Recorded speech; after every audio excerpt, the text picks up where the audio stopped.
आज के इस वीडियो में हम बोस-आइंस्टाइन कंडेंसेट पे बात करेंगे, जिसे कि फिफ्थ स्टेट ऑफ मैटर भी कहा जाता है। ये वीडियो इस चैनल पे मेरा सबसे डिफ़िकल्ट वीडियो है, क्योंकि ये स्टैंडर्ड 9th के लिए है। तो क्वांटम मैकेनिक्स से रिलेटेड बहुत सारी चीज़ें मैं आपको एक्सप्लेन कर ही नहीं सकता। फिर भी मैं कोशिश करूंगा इस वीडियो को सिंपल से सिंपल रखने का, और जो भी बहुत ही नेसेसरी चीज़ है वही मैं आपको बताऊं। और हाँ, ये पिक्चर जो भी आप देखेंगे इस वीडियो में, ये पूरी तरह से इसे एक्सप्लेन करने के लिए काफ़ी नहीं है। Let me clarify at first. आपको और भी बहुत सारी चीज़ें जानना है जो कि ऑब्वियसली आप आगे के स्टैंडर्ड्स में जाके, आप अपने BScs में जाके आप इसे कवर कर लेंगे। ओके, तो वीडियो को शुरू किया जाए। तो सबसे पहला 1924 में एक Indian scientist, we should be proud of him, एक इंडियन साइंटिस्ट सत्येंद्रनाथ बोस, उन्होंने एल्बर्ट आइंस्टाइन को एक चिट्ठी लिखा, और उस चिट्ठी के साथ उन्होंने अपना रिसर्च पेपर भी आइंस्टाइन को भेजा। उनके रिसर्च में उन्होंने एक नए तरह का स्टैटिस्टिक्स का इजाद किया था, जो कि आज बोस-आइंस्टाइन स्टैटिस्टिक्स के नाम से जाना जाता है।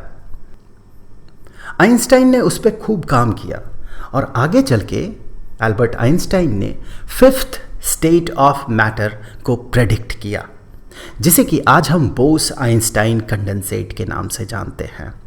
ये एग्जैक्टली है क्या, चलिए देखते हैं।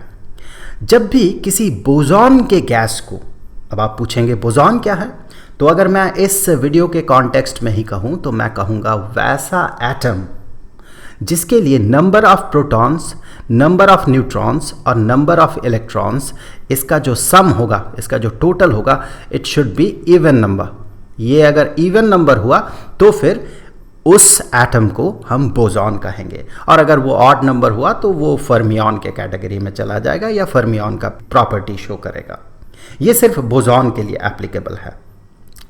जब किसी बोसॉन के गैस को, बहुत ही लो डेंसिटी में बोसॉन के गैस को अगर बहुत बहुत बहुत ठंडा किया जाए, अनइमेजिनेबली ठंडा किया जाए, जो एब्सोल्यूट ज़ीरो है, which is the minimum possible temperature, लगभग उस टेम्परेचर में अगर पहुंचा दिया जाए, एब्सोल्यूट ज़ीरो को हम 0 केल्विन कहते हैं, अगर ये नैनो केल्विन के स्केल में चला जाए, इतना ठंडा हो जाए, नैनो का मतलब होता है 10⁻⁻⁹, सो इस स्केल में, इतना केल्विन, इस स्केल में अगर चला जाए, बहुत बहुत बहुत ठंडा अगर किया जाए, तो फिर वो जो बोसॉन्स हैं, वो जो एटम्स हैं, वो अपना आइडेंटिटी लूज़ कर देता है, और इस तरह से बिहेव करता है कि मानो वो एक सिंगल एटम हो, एक बड़ा सा ऑब्जेक्ट हो, एक सिंगल ऑब्जेक्ट की तरह बिहेव करता है।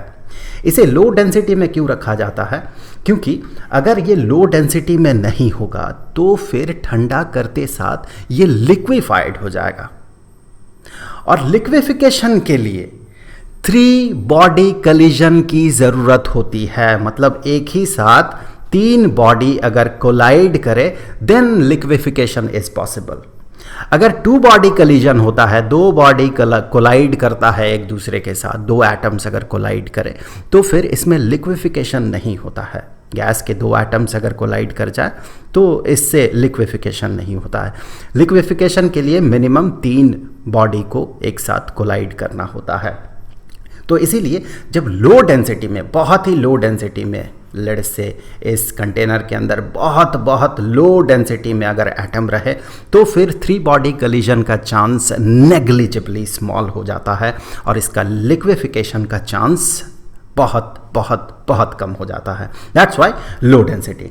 जब भी बोसॉन्स को लो डेंसिटी में बहुत ही ज़्यादा ठंडा किया जाता है, तो उससे क्या होता है, वो एक सिंगल एटम की तरह, एक सुपर एटम की तरह बिहेव करता है। इस चीज़ को समझने के लिए हमें थोड़ा बहुत बेसिक क्वांटम मैकेनिक्स की चीज़ हमें जानना होगा, जो कि डे ब्रॉय हाइपोथेसिस है। डे ब्रॉय के हिसाब से कोई भी पार्टिकल, कोई भी मैटर का पार्टिकल जिसके पास लीनियर मोमेंटम है, वो वेव की तरह भी बिहेव करता है। उसका बहुत सारा प्रॉपर्टी, उसे एक्सप्लेन करने के लिए हमें उसका वेव जैसा नेचर को कंसीडर करना होता है, और उस वेव का जिसे कि मैटर वेव नाम दिया गया था। उस वेव का जो वेवलेंथ है, वेव का वेवलेंथ क्या होता है, suppose this is a wave, तो इसका वेवलेंथ होगा क्रेस्ट से क्रेस्ट तक का डिस्टेंस, ये अगर ये जो डिस्टेंस है, या फिर ट्रफ से ट्रफ तक का डिस्टेंस, ये डिस्टेंस सेम होगा, दोनों ही डिस्टेंसेस सेम होगा। ये जो डिस्टेंस है इसे कहा जाता है इसका वेवलेंथ। तो उस वेव का, उस मैटर वेव का वेवलेंथ वो होता है inversely proportional to the magnitude of the particles linear momentum. Suppose एक पार्टिकल का लीनियर मोमेंटम p है, देन उसका जो वेवलेंथ होगा, वेवलेंथ को हम लैम्डा से डिनोट करते हैं, जो हमने यहाँ पर d लिखा, बेसिकली हम लोग इसे लैम्डा से डिनोट करते हैं। सो ये जो लैम्डा होगा, दैट मीन वेवलेंथ होगा उस मैटर वेव का, that should be inversely proportional to the momentum of that particle. मतलब उसका मोमेंटम जितना ज़्यादा होगा, उसका वेवलेंथ, एसोसिएटेड वेव का वेवलेंथ उतना कम होगा। अब इस वीडियो के कॉन्टेक्स्ट में अगर बात करें तो दो पार्टिकल्स हमने कंसीडर किया, लेट अस से कि दोनों बिल्कुल आइडेंटिकल पार्टिकल है, सेम मास का पार्टिकल है। एक बहुत ही फास्ट मूव कर रहा है और दूसरा बहुत ही स्लोली मूव कर रहा है। तो ऑब्वियसली मोमेंटम, चूंकि मोमेंटम होता है मास, क्लासिकल मैकेनिक्स के हिसाब से अगर बात करें तो मास इनटू वेलोसिटी, ये होता है मोमेंटम। तो अगर ये फास्ट मूव करेगा तो इसका मोमेंटम का जो मैग्नीट्यूड होगा ये ज़्यादा होगा और इसके लिए मोमेंटम जो है ये कम होगा। तो फिर इनके साथ जो एसोसिएटेड वेव होगा, जिसे कि मैटर वेव कहा जाता है, वो कैसा होगा। जो फास्ट पार्टिकल है जिसका मोमेंटम ज़्यादा है, उसके लिए जो वेव होगा उसका वेवलेंथ बहुत कम होगा। ये जो लेंथ है, ये लेंथ, ये वेवलेंथ बहुत ही कम होगा। और जो स्लो पार्टिकल है उसके लिए जो एसोसिएटेड वेव होगा, उस वेव का वेवलेंथ जो है, ये वेवलेंथ काफ़ी बड़ा होगा। अब आते हैं असली टॉपिक पे। लेट अस से कि बहुत सारे बोसॉन्स, इस स्पेस में बहुत सारे बोसॉन्स हैं, ये बहुत ही फास्ट मूव कर रहा है, फिलहाल तो अभी बहुत ही फास्ट मूव कर रहा है। यहाँ पर ये जो सर्कल्स आप देख रहे हैं वो एसोसिएटेड वेव है। सो ये बहुत ही फास्ट मूव कर रहा है, तो इसका वेवलेंथ छोटा है।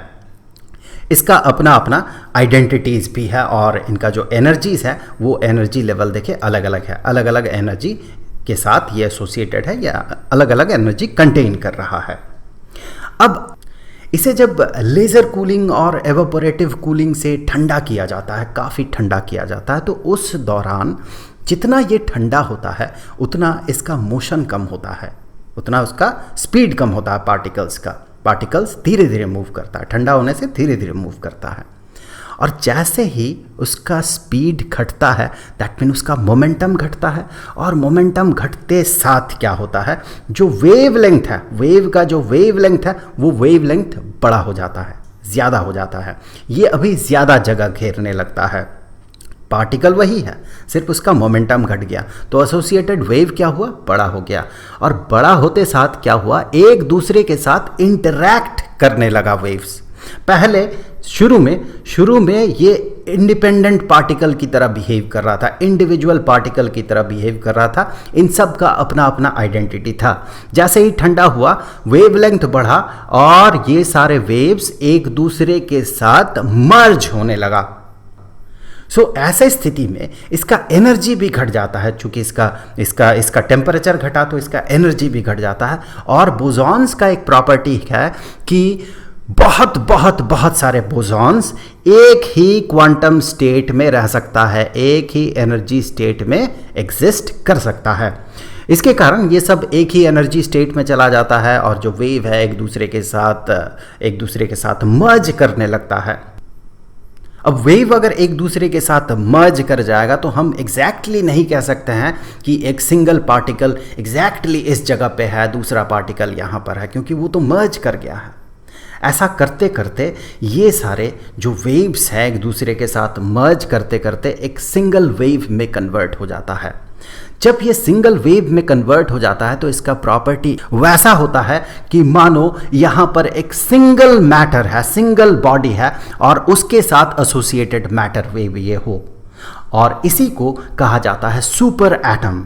ऐसा बिहेव करता है ये वेव जैसे कि यहाँ पर एक बड़ा सा कोई ऑब्जेक्ट हो, बड़ा सा कोई मैटर हो, उसका वेव जैसा ये बिहेव करता है। ये तो थियोरिटिकल पार्ट था, ये 1924 की बात है, लेकिन इसे प्रैक्टिकली रियलाइज करने में हमें बहुत समय लग गया। 1995 में यूनिवर्सिटी ऑफ कोलोराडो के दो साइंटिस्ट एरिक कॉर्नल और कार्ल विमन, इन्होंने रुबिडियम एटम के गैस को बहुत ठंडा किया, 170 नैनो केल्विन तक ठंडा किया, और ऐसा करके उन्होंने इसका बोस आइंस्टाइन कंडेंसेट फॉर्म जो है, स्टेट जो है, उसे अटेन किया। उसके कुछ ही दिनों बाद मैसाचुसेट्स इंस्टीट्यूट ऑफ टेक्नोलॉजी के वुल्फगैंग कैटरली, उन्होंने सोडियम एटम के गैस में बोस आइंस्टाइन कंडेंसेट फॉर्म को अटेन किया, और इन तीनों के इस कंट्रीब्यूशन के लिए इनको 2001 में नोबेल प्राइज से सम्मानित किया गया।